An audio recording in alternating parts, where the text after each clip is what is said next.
Hello everyone, welcome to our channel. Today, we're going to guide you through the simple steps to change your YouTube profile picture directly from your iPad. Whether you're looking to update your personal account or give a fresh look to your channel, we've got you covered.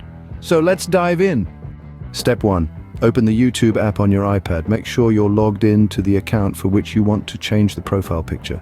Step 2. Once in the app, tap on your profile icon at the top right corner of the screen. This will bring up a menu with several options. Step 3. From the menu, select Your Channel. This will take you to your channel's homepage.